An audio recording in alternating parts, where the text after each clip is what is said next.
मंचावर उपस्थित सर्व मान्यवर आणि इथे उपस्थित असलेले माझे PSI बंधू आणि भगिनी आणि सर्व ऑडियन्स, या सर्वांना माझा नमस्कार.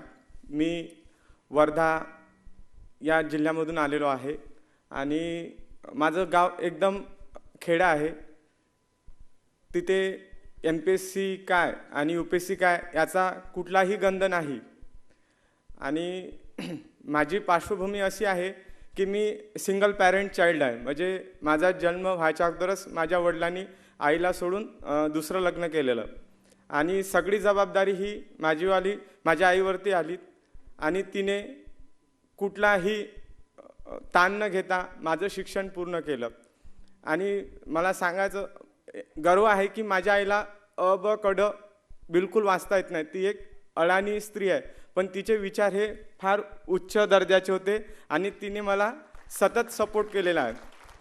आता इथे महाजन काकांनी भाषण दिलं आणि काका भाषणामध्ये खूप उत्स्फूर्तपणे बोलत होते आणि मला तिथून स्टेजवरून दिसलं की काकूने एकदा असा हात दाखवला आणि काकांनी तिथेच सांगितलं की मी माझे 2 शब्द संपवतो. तर मला असं वाटते की एक माणूस हा फक्त एक आपल्या एक कुटुंबाचं नाव पुढे चालवतो, पण स्त्री ही आपल्या दोन्ही कुटुंबाचे नाव चालवतात. आणि म्हणून मला माझ्या आईचा सार्थ अभिमान आहे की तिने मला चांगल्या दर्जाचं शिक्षण दिलेलं. आता आपण इथे जे भाषण झाले, लोहित सर असू द्या, दार्जी सर असू द्या, किंवा एक आपली व्हिडिओ क्लिप चालली होती तिथे पण, तर यांनी तुम्हाला त्याच्यामध्ये 2 गोष्टी फार महत्त्वाच्या सांगितलेल्या आहेत आणि त्या गोष्टी आपण लहानपणापासून ऐकत असतो, पण त्या आपण इम्प्लिमेंट करत नाही. त्याच्यामध्ये तुम्हाला पहिली गोष्ट सरांनी सांगितली की तुम्ही प्लॅन करायला पाहिजे. आणि मी पण माझ्या आयुष्यामध्ये प्लॅन केलेला आहे. मी प्रत्येक गोष्ट सर हे 0पासून सुरू केलेली आहे. मी 10वीला पहिल्यांदा फेल झालो. त्याच्यानंतर मी रिॲडमिशन केली आणि मी 10वीत पहिला आलो गावामध्ये. त्याच्यानंतर पहिला आल्यानंतर एक पियर प्रेशर येते की नाही, आता तू पहिला आला ना तर सायन्सला गेला पाहिजे. मग मला कोणीतरी सांगितलं की तू डॉक्टर बन. म्हटलं चला आपण हे पण करून बघूया. मी सायन्सला ॲडमिशन घेतली, पण मला जे 10वीत पर्सेंटेज जे आले होते जास्त, म्हणजे मी जे मार्क्सवादी झालेलो होतो म्हणण्याच्या दृष्टीने, म्हणजे माझे जे मार्क्स वाढले होते हे सोशल सायन्समध्ये या विषयात चांगले होते आणि मला सायन्स तेवढं काही आणि मॅथ्स तितकं काही जमायचं नाही. आणि मग मी सायन्सला आलो आणि मला पुन्हा 12वीला 47% आले सर. म्हणजे मी परत 0वरती आलो. आणि त्याच्यानंतर मग मी BScला ॲडमिशन घेतली आणि मला डिप्रेशन येत गेलं. मी 2 वर्ष BSc काही क्लिअर केली नाही. मग 1 वर्ष फक्त विचार केला की आता करायचं काय. आईची परिस्थिती जमतेम आहे, ती शेतमजूर होती. आमच्याकडे शेती नाही, काही नाही. ती दुसऱ्याच्या शेतावरती मजुरी करून माझं आणि तिचं स्वतःचं पोट भरायचं. म्हटलं यार आपण करायचं काय आता. तर मी सरळ त्यावेळेस एक भरत आंधळे सरांची क्लिप व्हायरल झालेली होती की मी BA केलं. त्याच्यानंतर विश्वास नागरे सर यांची पण क्लिप. तर म्हटलं आपण ना एक BAला ॲडमिशन घेऊ आणि मी परत BAला ॲडमिशन घेतली. आणि मला सांगायचा गर्व आहे की मी BAला त्या कॉलेजमध्ये टॉप केलं सर, BA घेऊन. म्हणजे परत मी 0वरून 100वरती गेलो. माझं BA हे 2013ला कंप्लीट झालं. मग मी MA इतिहास 2 वर्ष पूर्ण केलं आणि तिथे इतिहासात 2 कॅरेक्टर मला फार आवडले. म्हणजे तुम्हाला जर माहिती असेल तर आपल्या भारतावरती सर्वात जास्त परक्यांनी जर राज्य केलं असेल तर ते कोणी केलं, ते मुघल यांनी. म्हणजे 13व्या शतकात आले आणि ते 18व्या शतकात इथनं म्हणजे त्यांची सत्ता खतम झाली. तर या मुघलांचा जो संस्थापक होता बाबर, त्यांचं जर बॅकग्राऊंड पाहिलं तर हे तुर्किस्तानमधून आपल्या इथे पळून आलेले होते जीव वाचवण्यासाठी. म्हणजे त्यांच्या आजीने त्यांना सांगितलं की तुझे मामा चंगेज खान वगैरे भारतात गेले आणि तिथे त्यांनी खूप मोठी लूट मिळवली. हा सगळीकडून हरलेला माणूस भारतात आला. त्यांनी प्लॅन केला की इथल्या लोकांना आपण कसं हरवायला पाहिजे.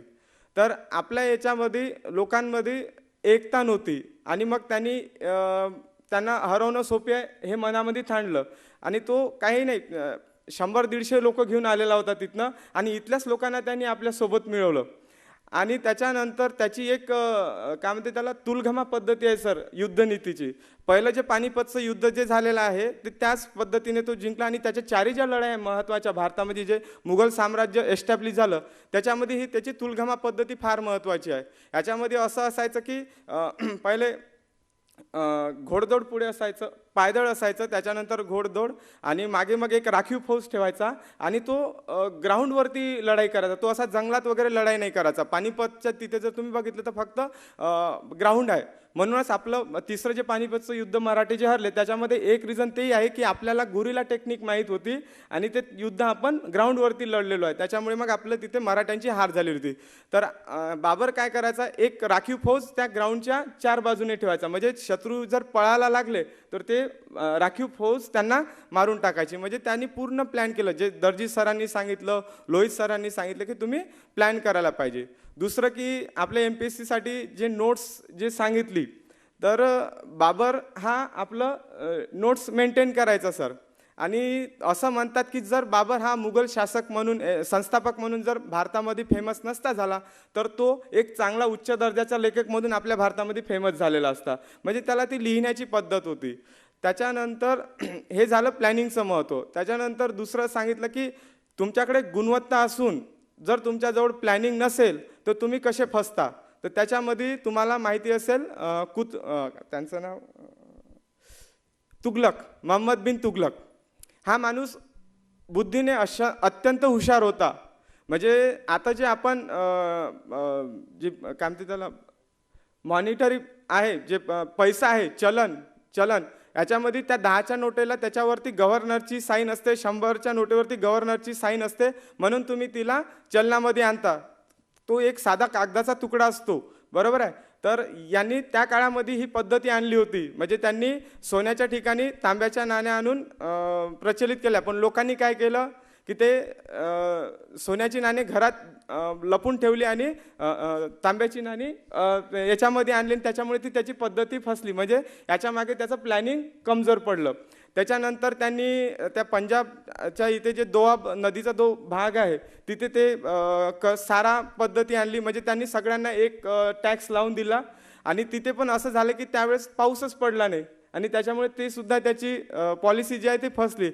हा माणूस खूप हुशार होता. त्याच्यानंतर त्याचं तिसरं जे आहे त्यांनी राजधानी त्यांनी एकदम परफेक्ट की देशाची राजधानी हे देशाच्या मध्यभागी असली पाहिजे.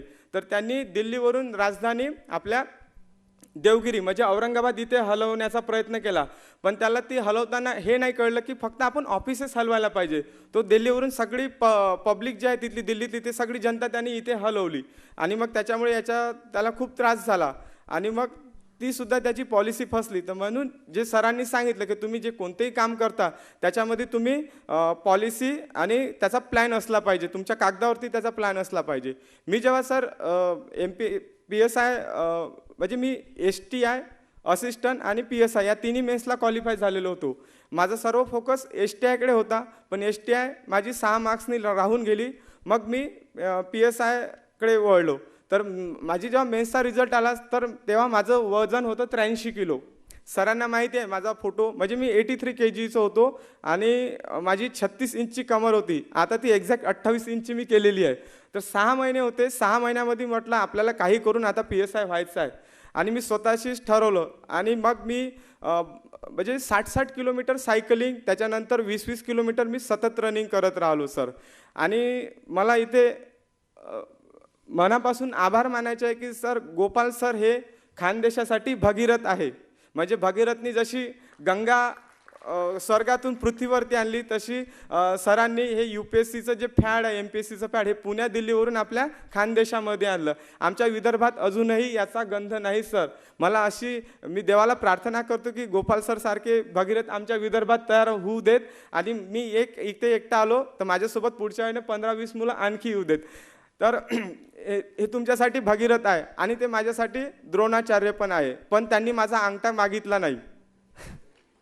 त्यांनी हे वेगळ्या टाईपचे द्रोणाचार्य आहेत. त्यांनी मला सक्सेस भेटल्यानंतर माझं फक्त त्यांच्यासोबत टेलिफोनवरती बोलणं व्हायचं आणि मी त्यांना सांगायचो की सर माझं PSIचं मेन्सचा रिझल्ट आलेला आहे आणि मला इंटरव्ह्यूचे काही टिप्स द्या. तर सर म्हणाले आधी की तुला माझा नंबर कसा काय मिळाला. म्हटलं सर एक सर ते लेट आलेले सर आहे इथे, आता जे लेट आले ना त्यांचा इंटरव्ह्यू तुम्ही यूट्यूबवरती मॉक इंटरव्ह्यू अपलोड केलेला आहे आणि त्याच्यामध्ये सरांनी त्यांना इतकं कम्फर्ट फील केलं. मी याच्या अगोदर म्हणजे बाकीचे जे कोचिंग क्लासेस आहेत त्यांचे मॉक इंटरव्ह्यू बघितले, त्याच्यामध्ये म्हणजे इंटरव्ह्यू कानी भीतीच जास्त दाखवण्यात येत होती. म्हटलं यार आयोग एवढे खतरनाक प्रश्न विचारतात. मग मी सरांचा इंटरव्ह्यू बघितला तर सर एकदम त्या मुलाला कम्फर्ट झोनमध्ये आणून इंटरव्ह्यू करायचे. म्हटलं चला आपण यांना एक वेळा कॉल करा. मग मी सरांना विचारलं तर सरांनी मला एकदम बेसिक क्वेश्चन्स सांगितले आणि मी ते इतके म्हणजे उत्स्फूर्तपणे हे करून घेतले की माझा सर्व इंटरव्ह्यू त्याच्या साईडनीच फिरला आणि मला 26 मार्क, म्हणजे पहिल्यांदा मला इंटरव्ह्यू होता माझ्या आयुष्यामधला आणि मला 26 मार्क मिळाले. ते फक्त गोपाल दार्जी सर यांच्यामुळे. म्हणून मी आणि ते हे बोलायचे की रोशन तुझं PSI होऊन जाईल. त्यांनी मला प्रत्यक्ष कधी बघितलेलं नाही, रोशन कसा दिसतो काय दिसतो त्यांना कधी माहिती नाही. फक्त ते एकच बोलायचे की रोशन तू PSI होऊन जाईल आणि मी तुझा सत्कार घेईल. हे त्यांचे शब्द होते. म्हणजे फक्त बोलल्यानंतर त्यांनी माझ्यावरती इतका विश्वास दाखवला आणि मला ते शब्द त्यांचे खरे करून दाखवायचे होते. म्हणून मी पण मनापासून प्रयत्न केले आणि PSI या पदाला गवसणी घातली. म्हणून तुम्ही इथे जे बसलेले मुलं आहेत, माझे मित्र आहेत किंवा बंधू आहेत, भगिनी आहेत, तर तुम्ही फार लकी आहे.